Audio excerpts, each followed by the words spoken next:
Okay. Hey everybody. This is me, What's the thing right here? Hey everybody, it's me, Marquita. Okay, so we're watching the Karen Reed trial, and Brandon, which is on the Commonwealth, is trying to get in a video about him saying that Karen removed the murder weapon from the scene of the crime. Now, he's talking about when Karen, her daddy, and her brother went back to John O'Keefe's house. John, if he was hit by a car, he was not hit by a car at his house. So, when Brandon say that she's removing the weapon, the murder weapon from the scene of the crime, she is removing the item, the car, from the scene of the crime, because not murder, not the murder scene, but the scene of the accident. And that means, because we seen it last April of 2024, when Karen was looking for John, she pulled out of his garage, backed into his car, and that's how she broke her tailpipe, her tail light. So yes, technically, if you want to say that she removed the item from the scene of the crime, yes, we seen her back into John's car. But John was not behind his car and behind her car.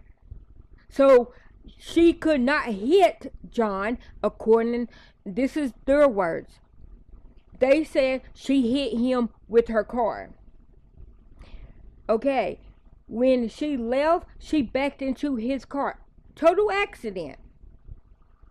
But he was not in the back of her car in his car. So no, she could not hit him when she backed up out of his garage, because he wasn't at his house. He was found 8 minutes away on somebody's lawn. And yeah, go ahead. Even when they found the body. Even when they found the body, it was parked at his house. Yep. Because Carrie took it. No, I think it was parked at Jan's house. Well, either way, it wasn't there. But it was and Karen's car was not at something Fairview. I forgot what the numbers was. But Karen's car was not at the Albert's house when they found John's body. They were in Carrie's car. It was Jan McCabe. It was Carrie Roberts. And it was Karen Reed in Carrie's car. Not Karen's car, Carrie. Now, and go ahead. Also, Carrie kept her car. As far as I know, she still got the same car. Yeah. From what they're saying. But the Alberts sold their house. Yep. Rehomed their dog. Yep. And everything immediately after. Yeah, they rehomed their dog, Chloe. They sold their house. The new owners redid the basement, and then they got rid of their cell phones. All that happened. Gone. Yep. And because the Commonwealth is like, she did it, we're going to figure out a way to say that she did it. But we were coming here because I was like, okay, follow me, right? You know, because I was telling Gary that's my favorite. Well, no, I was saying, because I wanted to have this on video. So this was my theory. Okay. Me and Gary, since last year, we thought it was either Jan McCabe or Brian Higgins. I was about to call him Bobby. Yeah. You know, Bobby Higgins. Yeah. And guys, if y'all know Bobby Higgins, like I literally only know him because I used to get Meg County phone calls. I don't even know what that said, but I did. I used to get the phone calls from their school, and Bobby Higgins was a bus driver, and so anytime anyways, don't even know who that is. Okay, well I don't think I ever been there. Yeah, I just, but that's McCann, okay. but Brian Higgins, that's who me and Gary thought it was, either Brian Higgins or Jan McCabe. But okay, so this is my new theory, and I was like, follow me, right?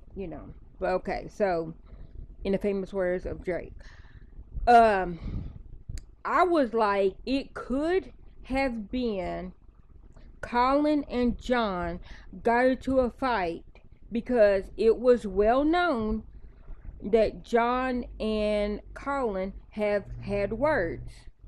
Now, at that time, Colin was 17. And, but he was one of these guys that grew up with, basically his family has a name, because if you know the McAlberts, and that's what we call them, we renamed it the McAlberts O'Keefes. That's what I call them now. And but anyways, Colin is an Albert.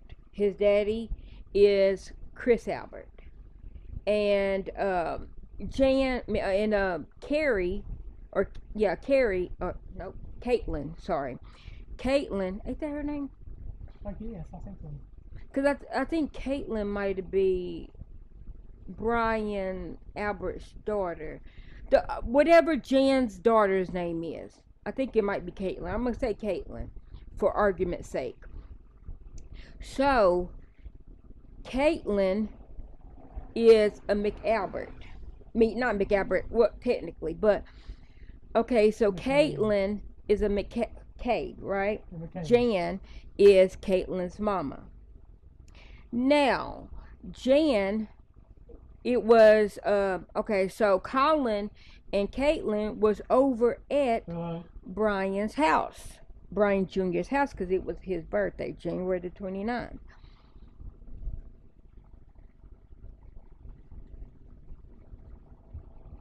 And so, Hello?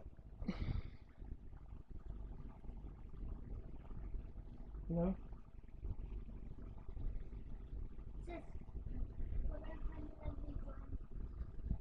Okay.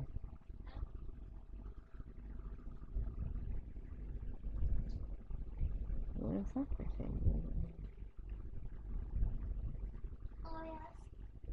Before. Okay. So my theory was, okay, so Caitlin is Jan's daughter, which is a McCabe.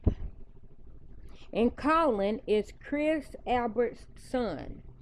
Now, Caitlin is Brian Jr.'s first cousin because Brian Jr.'s mama is Julie McCabe Albert. No, not McCabe. That wasn't her original last name. Whatever the maiden last name, Albert.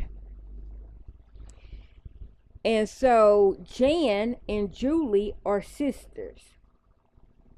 Julie is Brian Jr.'s mama, and Jan is Caitlin's mama. Now, Colin, his daddy, is Chris Albert. So Colin and Brian Jr. are first cousins because Brian Albert Sr. and Chris Albert are brothers. But Caitlin and Colin are not cousins. They just share a first cousin. Like, Brian Jr. is both Caitlin and Colin's first cousin.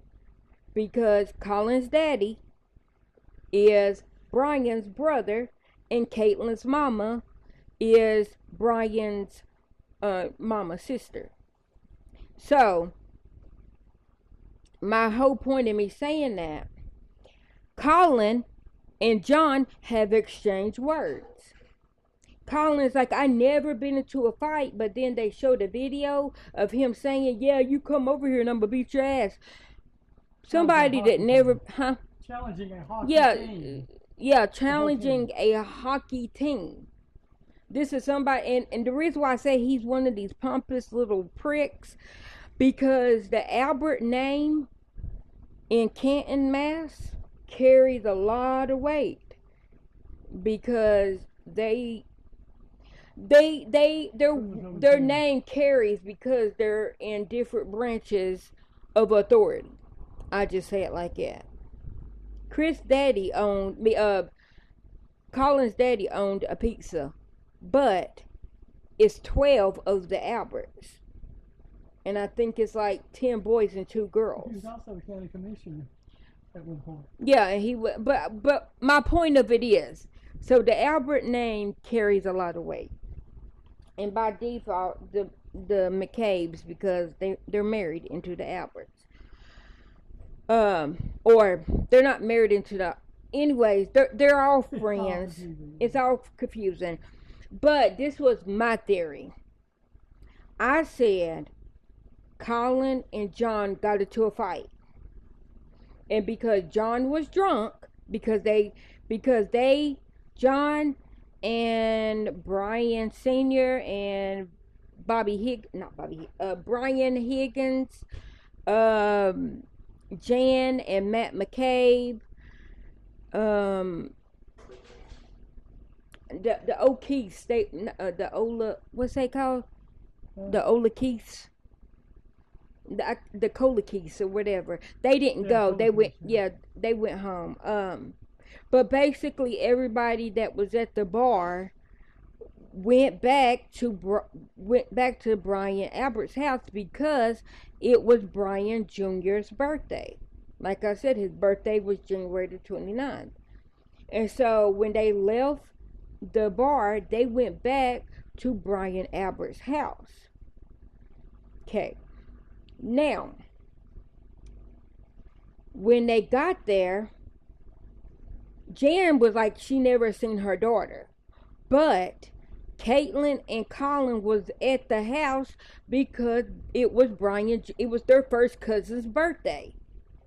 And then the adults came home, and of course Julie is going to celebrate her baby boy's birthday, and then Brian is his son's birthday. So that's why they took the party back to the Albert's house. But my theory is Colin got into a fight with John when John got to the Albert's house. And then because John was drunk, and he probably like, well, I ain't gonna let this little prick hit me, I think that they got into a fight. Because Colin, his knuckles was bruised. Now, he said he fell, and he caught himself when he fell by basically Donkey Kong punching the concrete. I'm just saying. Don't make sense to me.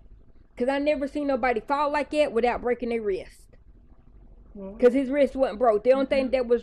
Go ahead. Talk one part too, as to why they could have gotten a fight, and even nobody... Hold on. Can I finish? Yes, go ahead. I'll let you say that part. Hold on. And so I'm thinking Colin and John got into a fight. And then, because Caitlin's like, come on, because Colin was drinking. He was over at his cousin's house. Yes, he was 17. Everybody was drinking at night. Anyhow, not that it was okay. I'm just saying. Colin was 17 drinking over at his uncle's house, who was a police officer. That's all I'm saying. That's all I'm saying.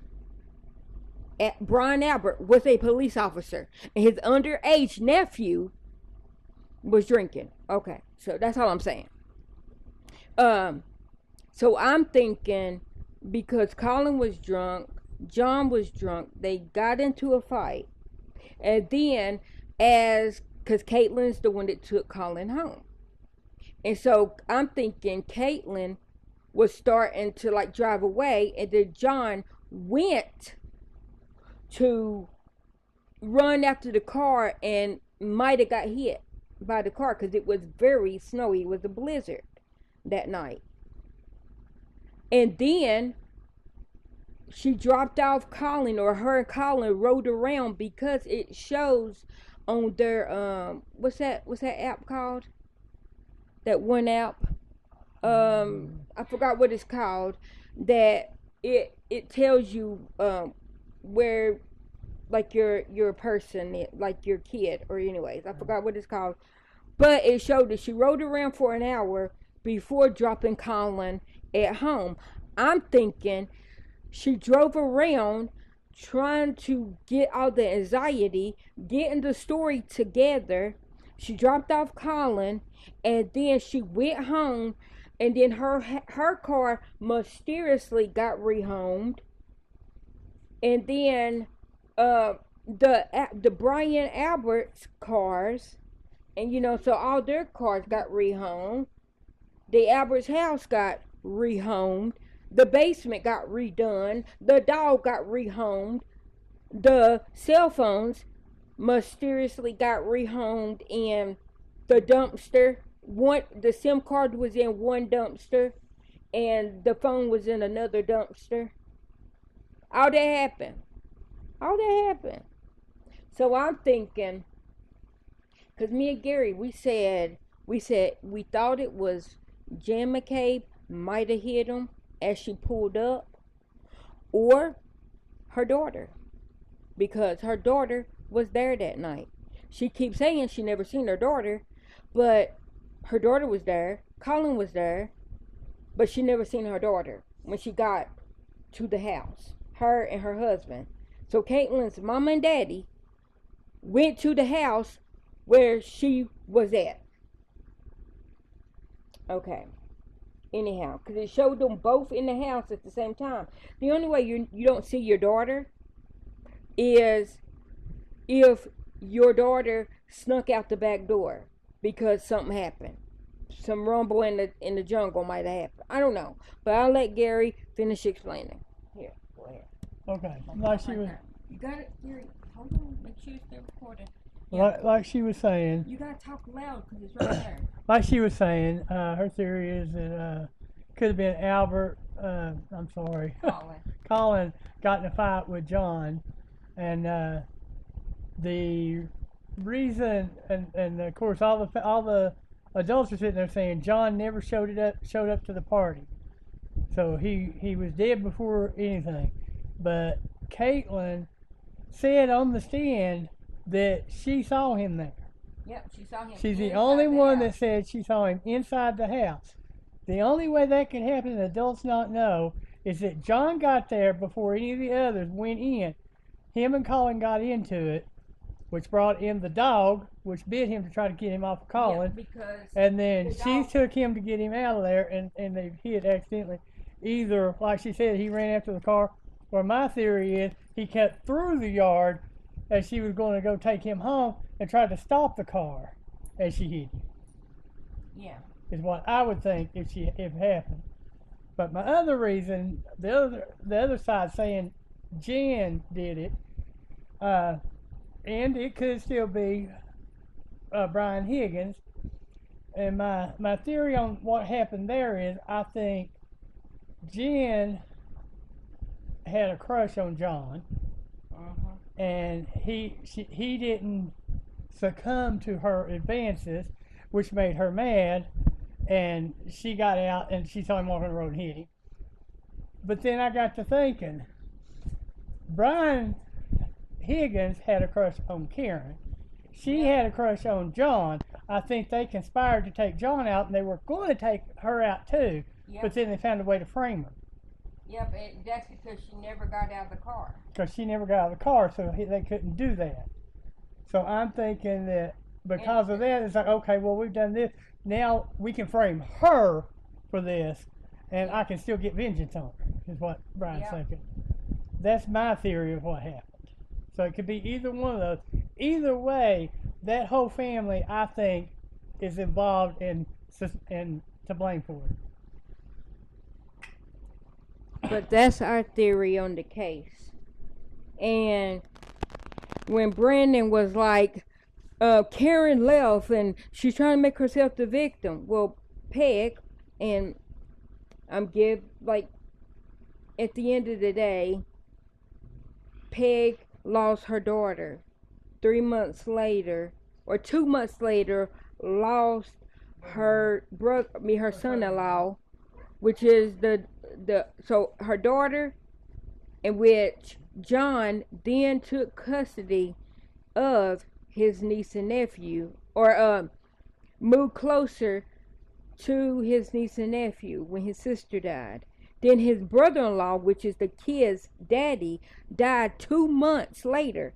So these kids lost their mama, and then 2 months later lost their dad. Their mama died of cancer, and the daddy died of a heart attack. I say a broken heart, but anyhow, so the daddy died of a heart attack. So then John was like, I don't have any kids, so I can move in to my sister and my sister and brother-in-law's house, because sadly they are both gone. And he did that to take care of the kids. Now, John did that, and then I think it was 6 months later is when John got killed. So these kids lost 3 prenatal or 3 parents basically, or parent, or with John, parent figure, their uncle, with like in 1 year, their mom, their dad, and then their uncle. And now their grandmother Peg and their grandfather John Sr. is now their caregiver. I still don't know why. Which I don't know. I don't understand. Like the reason why he didn't do it the first time is because he has a job and kids, and he didn't want to uproot his kids. And John don't have any kids. He was on medical leave because he got hurt on duty, because he was a police officer. He got hurt on duty, so that's why he could uproot his life and move into his sister and brother-in-law's house. Well, my point is, at this point, the kids are uprooted because they're living with the grandparents wherever they're at. So they'd be uprooted anyway. Why can he not take them? I don't know. I don't see no reason. They're younger. They need younger parents. Yeah. So I don't understand that. And hopefully Daddy's doing good, because I'm telling you, I didn't think Daddy was gonna make it. I really didn't think he was gonna make it last year. I didn't see him in the audience. I know he's not there.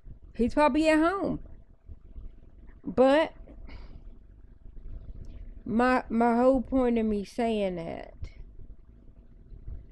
is Brandon is like Karen is trying to make herself the victim. And like I said, Peg lost 3 kids. 3 kids in less than a year. Because she loved her son-in-law. So she lost 3 kids less than a year. And the last time and I don't know if this is the last time, I'm only going based on last year when it came out that Karen kept calling John, and John was like, stop calling me, Karen. I don't want to talk to you right now. And he was talking to his daddy and his brother. Okay, so the last thing that they heard, the daddy and the brother, on the 28th of January, was Karen kept calling John. And John said, stop calling me, Karen. I don't want to talk right now. Okay, that makes sense that they don't like her. Because the next time that they seen her is when she was at the hospital. When they were going to the hospital to see John. Or, when he... Anyways, I'll say that. So, what nobody knew until after the fact, after all, okay, I'm going to say what people didn't know till last year, because this happened in 2022, and I'm pretty sure that they probably knew, of course, like after his death. But my point of it is, I'm just gonna say last year because that's the trial that I seen was last year. So what came out of that one was that Karen kept calling John. She kept calling John, and he said, "Karen, stop calling me. I don't want to talk right now."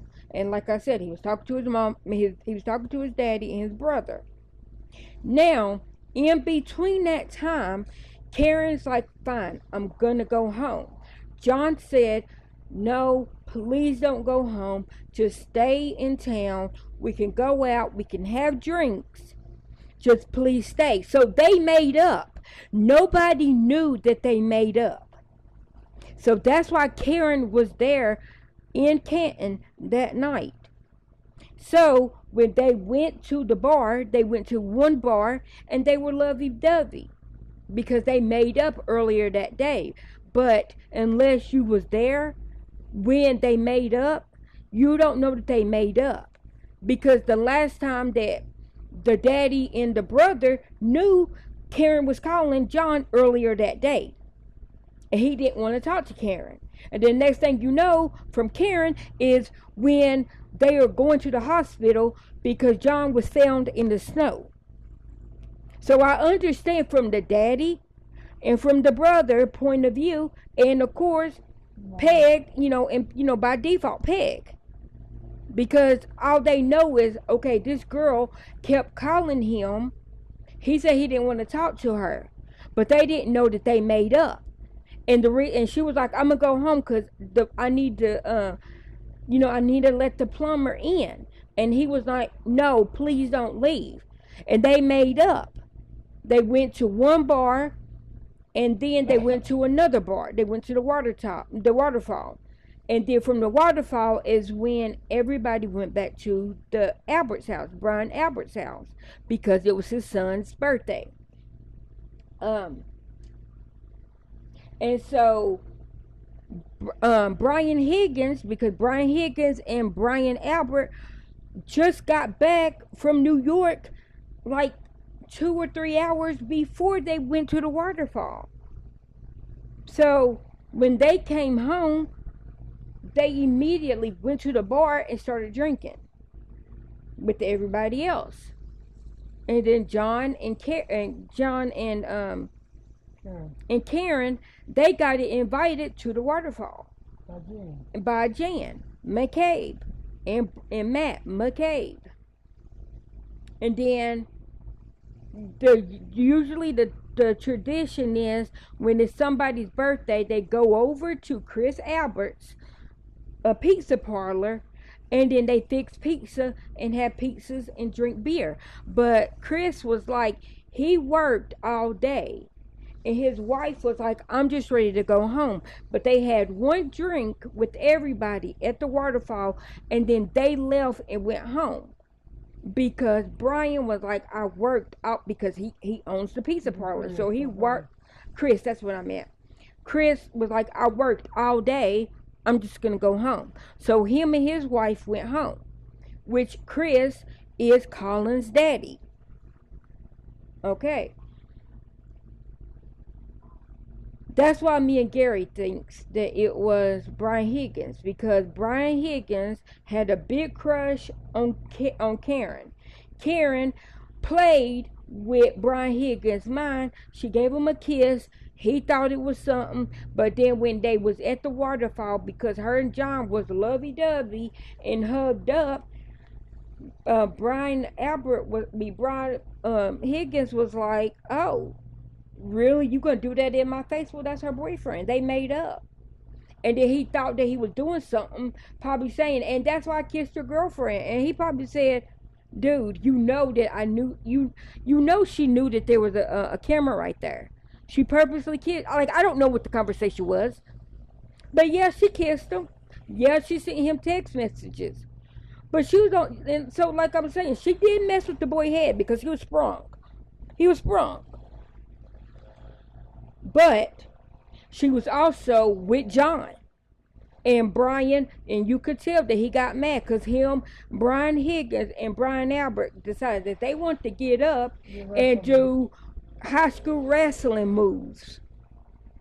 And I say that like the wrestling that's in the Olympics, not like the WWE, like the high school wrestling. They decided that they want to get up and do slap ass and wrestle two grown men in their 40s and maybe near 50s. That's all I'm saying. And I think that he was doing that as a peacock, busting out his feathers like, look at my feathers. And she paid him dust, not even dust, the embers of dust she paid to him. And he got mad because she was hugged up and lovey-dovey and hugging and not paying no attention to him. That's why we think Brian Higgins did it. And Brian Higgins also had his truck with a plow front on it that night before driving to the police station and parking that truck. Like I said, they're trying to get her with DUI. Everybody was drinking that night. John O'Keefe, he wasn't drinking because Karen was driving. But yes, Karen was drinking. John was drinking. Yeah, Karen drove. Brian Higgins was drinking. He drove. Brian Albert was drinking. But they never proved. I know. Pictures never proved more than just a small amount of drink. Yeah, and like she was drinking, like she put like one shot of Tito's in a big glass of water because she has a health problem to where if she would have drunk all of that, she would probably have died. Her her liver would have shut down because she has health problems. To where they're like, oh yeah, she had like 9 or 10 drinks. No, she might have bought 9 or 10 drinks, but she didn't drink all them drinks. And like and you see her giving it to other people and buying other people rounds of drinks. Because like she has literally a medical thing, like where she's had multiple surgeries. So if she would have drunk that much alcohol, she would have been in the hospital, maybe laying beside John on the slab, because she her liver would not have allowed her to drink that much, like without her seriously being like hospital sick, like it might have killed her. That's why I think she might have had 2 drinks, but it was like she put it in like 2 big tall glasses of water. So it was mostly water. And like 1 shot of Tito's and a big glass of water. And just like over at the in the waterfall, she had the same drink. She had the same drink from the first bar. She didn't get any drinks at the waterfall. She was still sipping on that one drink, which I'm going to say the second drink, because she did get a second glass of water, and we don't know if she got a second shot of Tito's, of vodka. But let's say that she did. So that's 2 glasses of, I'm saying, like 2 glasses of water with 2 shots of Tito's. But the Tito's was watered down because it was 1 shot of Tito's to a big glass of water. And that was twice. But yeah, she bought multiple drinks, but she didn't drink the multiple drinks. And she didn't drink, and the drink that she was drinking at the waterfall was from the first bar. She got 0 drinks at the waterfall. And the only alcoholic drink you saw her drink without the water, where she took 1 small sip out of John's. Yeah, out of John's beer. She took 1 sip out of John's beer. And he drunk like 4 or 5 plus some shots and all that. Like I said, everybody was drinking that night and everybody was driving. Like Colin, he wasn't driving, but his cousin was driving. Or not cousin, they're friends, but basically I say cousins because they share the same first cousin. It's just blah, blah, blah. I already explained that. But yeah, we don't think Karen did it at the bottom line. She didn't do it. And with Brandon saying Karen's trying to make herself the victim because she took her car and left, well, Peg literally just testified, and I'm not shitting on Peg. I'm not. She is the victim's mama, and like I said, she lost 3 kids less than a year, and because she loved her son-in-law. But she said just now, earlier in this thing, that she, like, when she was walking down the hallway, and she seen Karen, and Karen said, "Peg, is he dead? Is he dead?" And then Peg looked at the nurse and said, "What is she doing here?" This is before they even got told that John was deceased. This is before that. So they didn't even know that he was gone. All they knew is that they were still trying to work on him. So why would she say, "Why is she here?" if she wasn't basing care? Like, I understand, because like I said earlier that day, John's brother and John's daddy was sitting there as Karen was blowing up his phone. So yeah, why is she here? I understand that. But they didn't know that her and John made up. They didn't even know John was deceased at that particular time when Peg said that. That's like my whole biggest thing. So when Brandon's like, Karen left and she's trying to make herself the victim, okay, you hear somebody say, "Why is she here?" And this is before anybody know anything. And then when Karen go back to the house, she's getting the stuff at John's house, and everybody is giving her the cold shoulder and like treating her wrong. That's why she left. She's not trying to make herself the victim. It's just, if somebody asks, "Why are you here?" then you're going to feel away. You're not going to go back to his house and try to kick it. Like, hours after you find out that he didn't make it. She loved John. She has never got to grieve his death, because she went back to, like, when they found his body, she was trying to warm him up with her body. She's like 4'8", maybe 90 pounds, if that much. John was 6'3" and 250 to 270. So he was a big, tall man, and she's a little tiny woman. So her little tiny body is trying to warm up him, because she raises up her shirt and lays on top of him and raises up his shirt to try to give him her body temperature. Nobody else did that. Carrie wrapped up his head in baby blankets and was doing CPR. Jan was on the phone. Like I said. But that's all I wanted to say. I know this is a big rant. Listen to me at 2 times speed.